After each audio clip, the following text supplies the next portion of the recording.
Welcome to South Florida saltwater fishing. I'm Heath, and it's time to get into the bite. Dolphin in the boat. Oh my God. Woo! Solo kingfish trip right there. Let's do this. Let's do this. That's mutton snapper right there, baby. Let's do this. Let's do this. Let's do this. Let's do this. Let's do this. All right, folks, it's early afternoon. We're rigging up, heading towards the inlet. We're gonna head offshore and do some afternoon slow pitch jigging. While we're at it, we're gonna show you exactly how to rig up and get going to do slow pitch jigging. We're gonna go over the gear you should use. We're gonna cover a little bit on depth and some basics when it comes to the technique of slow pitch jigging. Hopefully with any luck, we'll be bringing home some food to the family.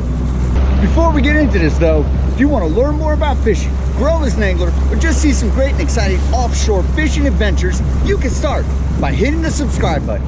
And don't forget to turn on the notification bell so that you won't miss a thing.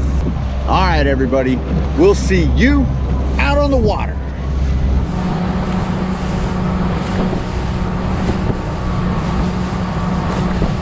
So what we're gonna do right now is we're gonna go over exactly how to rig up slow pitch jig. What I have here is my braid on my slow pitch setup. The first thing I'm gonna do is I'm gonna take a sharp knife and I'm gonna trim me up a nice end on my braid. We're gonna take us some 40-pound monofilament leader. You can use fluorocarbon if you want to. So what we've gotta do to attach our braid to our mono is we've gotta make what's called an Alberto knot. So you start out by making a loop in your mono. We're gonna take the tag end of our braid. We can send it through the back side of the loop. Now we're gonna pull off a good distance of the braid. Now we've got that loop. Then we're gonna wrap it around the top of the mono. We're gonna wrap around both strings of the mono 6 times. 1, 2, once you get it tied on, you can do it with 2 hands. 3, 4, 5, and 6. Essentially, we've got a loop and our line coming out this way. Now to finish the Alberto knot, you make the wraps back this way 6 times. 1, 2, 3, 4, 5, and 6. You want to send it back through on the same side as your initial line went through. So it's coming through the front, so we will put it through the front because we have some twist. We'll take it, and now we're going to pull it down and just tighten it up, cinch it up until it makes a knot. And that is an Alberto knot. That's not going anywhere. What we will do is we're going to trim up the tag end of our mono. All right, and then we're going to take a sharp knife and trim off the tag end of the braid. There is tying the Alberto knot. Now we've attached our leader to our main line. All right, so the next thing we're going to do is we're going to go into our slow pitch tackle box. Slow pitch tackle box is great because it's tiny, it's small, it's compact, and it should be just for one thing, which is all of your slow pitch gear. So we're gonna go in and we're gonna select the jig we're gonna use, which is gonna be a 200-gram silver and glow jig from the company Jig, JYG. So you gotta think about where you're gonna be fishing. I'm gonna start out fishing in about 150 feet of water. I'm gonna have some current, so a 200-gram stub jig will be perfect. Next thing I'll do is I'm gonna go through and I'm gonna select my hooks. I'm gonna use 2 sets of 5/0 hooks. They're good to go. Now the good thing about these hooks, they also come from the same manufacturer, is they come with split rings and solid rings already on them. So I don't have to add anything like that to the hook.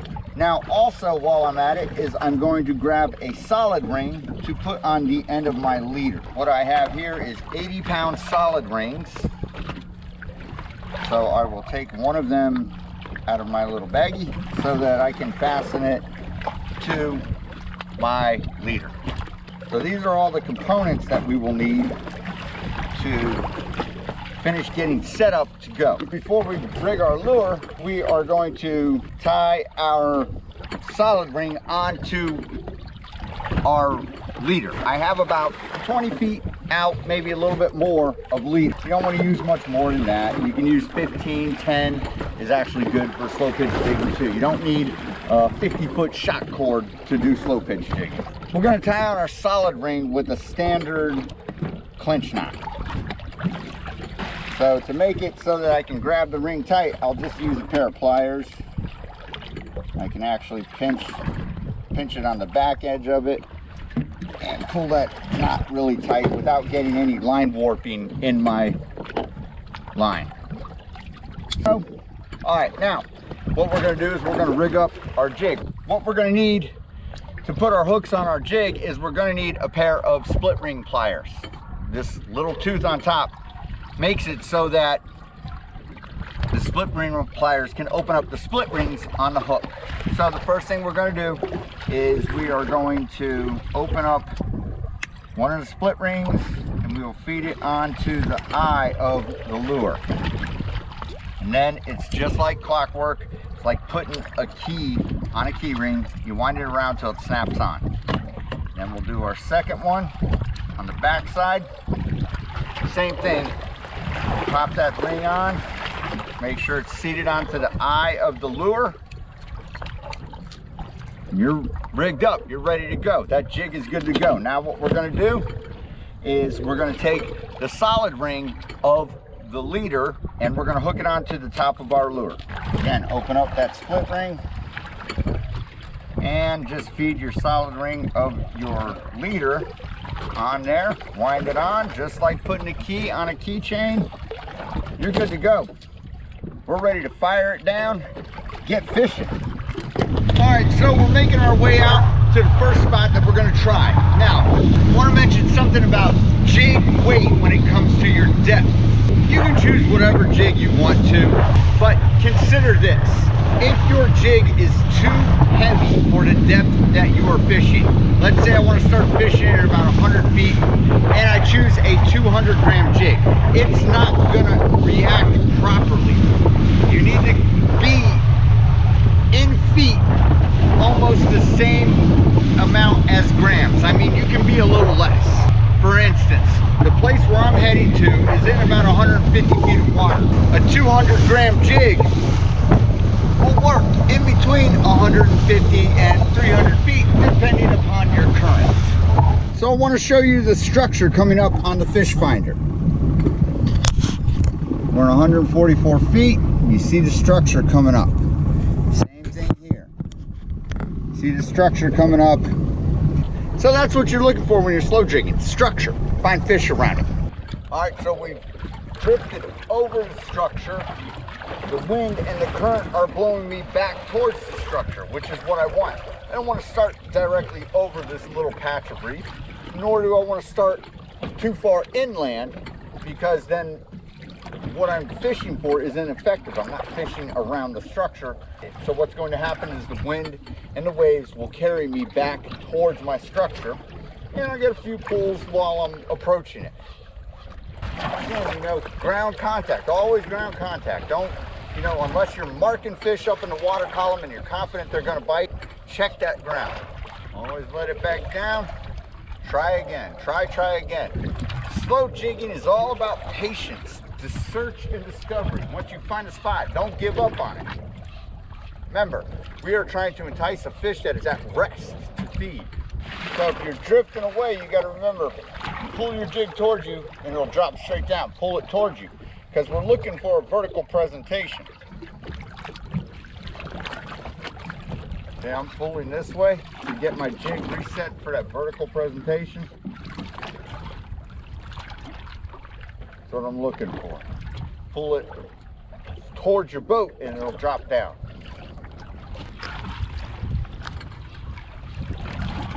So when it comes to the technique of slow jigging, one thing to bear in mind is you don't want to reel on the fall.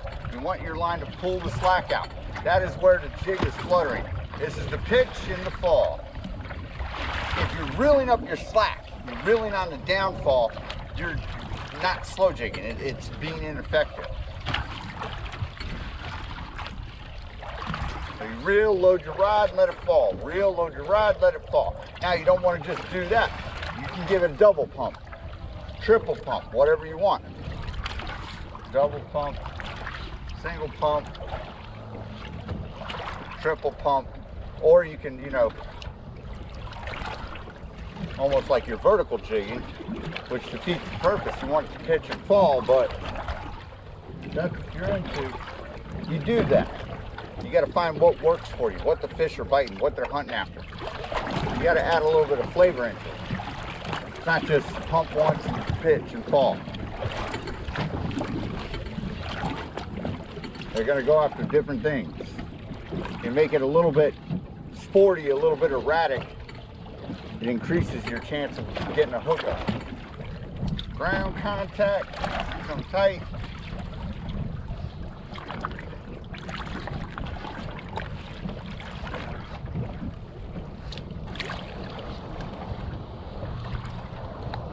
Oh, there we go. Got one. There it is. That hook up on the fall right there. That's what we were looking for.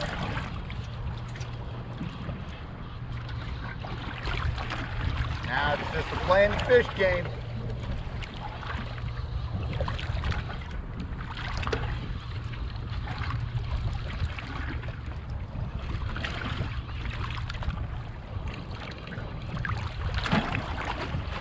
See what we got when we get them up to the boat. Here's our leader. Here comes our fish. And looks like we got mutton snapper. Little mutton snapper. He's gonna need to be vented too. So I want to take this opportunity to explain how you vent a fish. So I can see his eyes have bulged out of his head, so he has pulled up too quickly. So he has what's called barotrauma. To vent a fish properly, what you do is you take your knife right behind his pectoral fin and you gently just stick it right below, and you'll fill the air bladder, decompress, and then he's gonna be good to go. Swim back down home, happy fish. And that is how you properly vent a fish to ensure that he survives. Drifting over that structure, just caught that nice little mutton snapper. There was no way he was a keeper, but it provided a good opportunity to show how to properly vent a fish that has been brought up and has barotrauma. And now, when they swim back down to the depth where they were, which is the appropriate atmospheres, that barotrauma will go away instantaneously.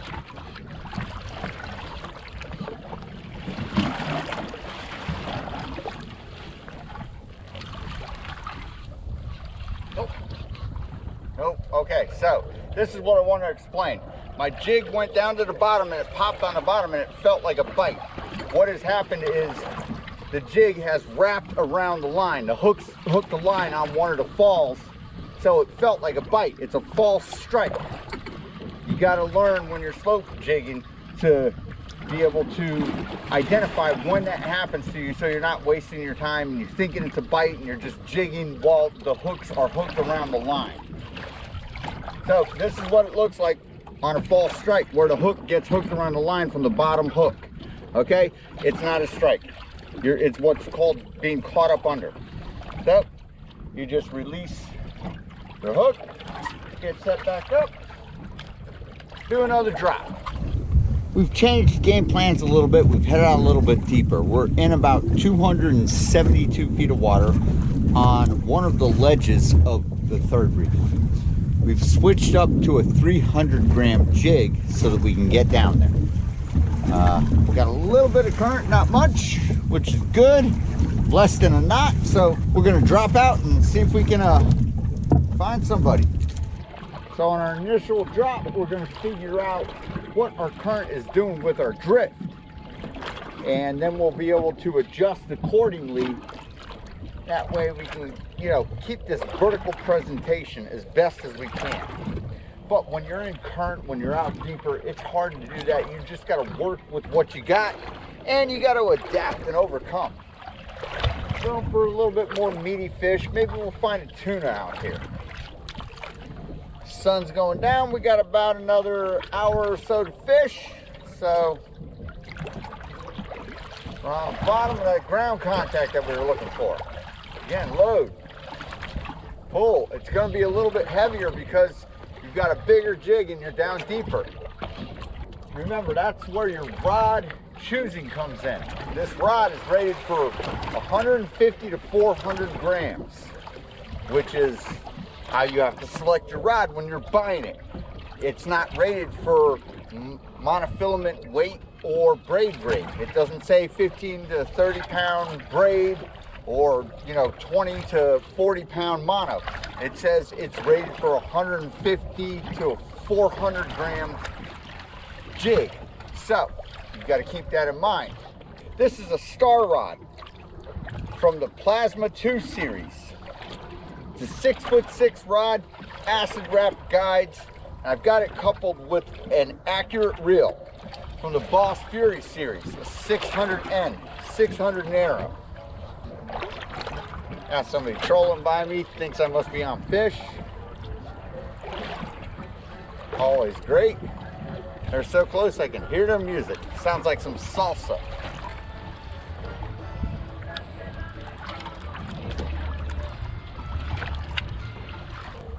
So when you're out deeper, a multi-pump jigging style is what you want to do when you cover the water column. Remember, same thing. Load that rod and let it pitch and fall. You don't want to reel on the way down. You're winding up your slack. You're not allowing the jig to do its proper fall and flutter. All right, we're up far enough. We're just going to reel the rest of the way and go reset the drift. I'll show you the ledge we're fishing. It starts at about 250 and then it'll drop. You can see by the contour lines that we're on a ledge. We're at the bottom of this ledge, far enough down. We're going to give it another shot.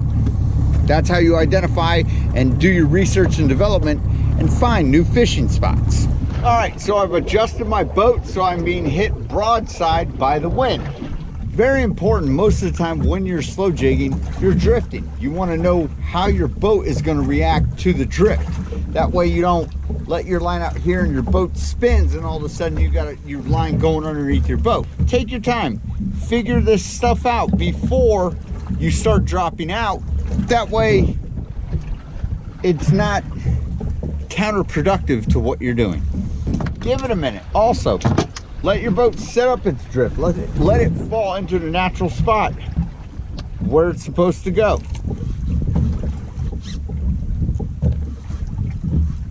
If you ever get a little bit of creep on your line as you're pulling up, tighten that drag. That way you can, jig properly. Notice the difference in the way I'm jigging. Sometimes you got a little short jig, other times you got a high stick, right? Give it a lot of bounce. Don't be afraid to try different things. So here's the great thing about slow jigging is I ran out this afternoon. Been out here for a little while. I don't have my boat all baited up or nothing like that. When I get home, I'm done. There's not much cleanup other than if I get fish. I rinse my reels off and that's it. Rinse the boat off. I don't got to worry about, bait and taking care of all that stuff. So I got a couple little murky marks about 10, 15, 20 feet off the bottom. Let's see if it's somebody that's willing to eat a jig.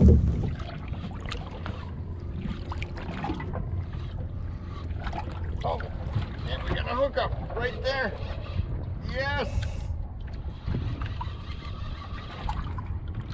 That's how we do it. On the fall.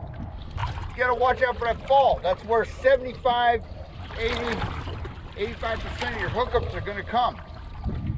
And this guy isn't too big, but we'll take him. Got a hookup, let's see. I ain't gonna complain. Right now we're catching, not fishing.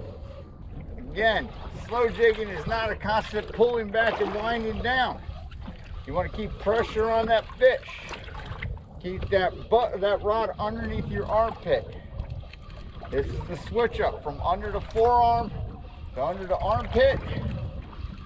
And that's where the power comes in to reel him in.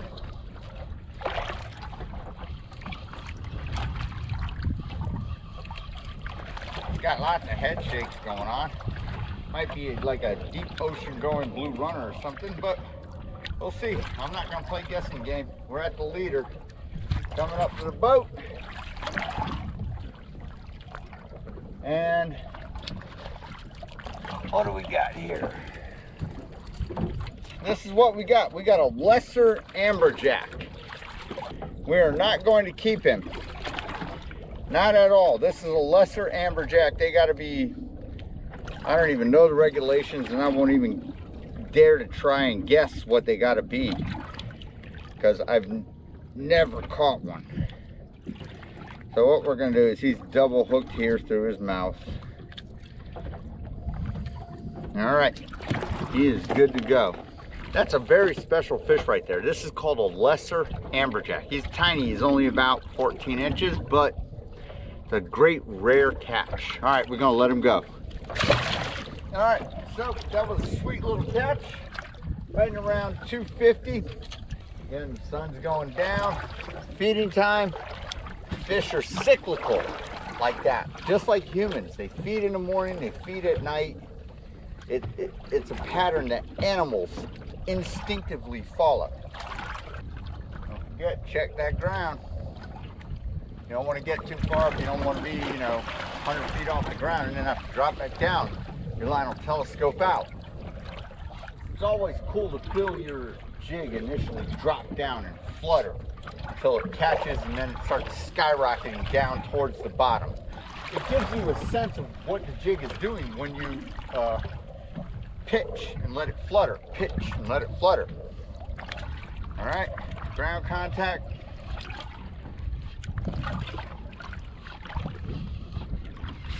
And we're on. We hooked somebody. He is dumping the reel right now. There we go. You gotta love it. Now it's just winding up real fast to go and reset my drift, and this guy hit it on a wind up. Swam out a little bit, so let's see what we got.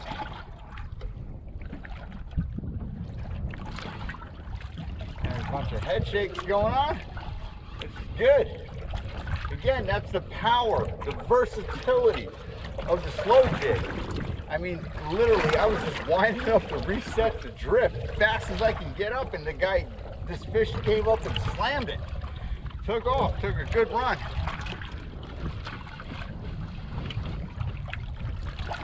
And again, this is the point where you put the reel under your armpit. That provides the power. We're not pulling back and winding on the slack that comes down. I mean, you gotta, kind of angle it back a little bit, but you don't want to do that. This is not your standard fishing. You keep that line tight and you power that fish up. Let's see what we got. This fish was way up in the water column when he hit. Like I said, I was kind of reeling up. Oh, he's looking like he's wanting to put his shoulders into it. Take another dive.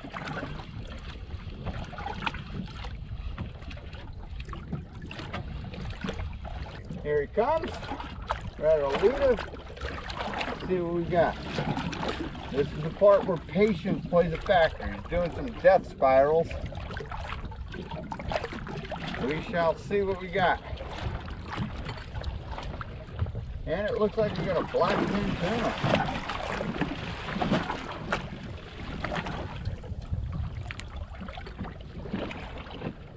Got a nice black-fin. I'm gonna have to gaff it.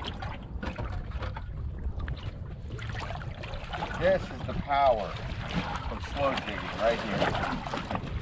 Oh boy, yeah, he's a nice, this is not a little football tuna.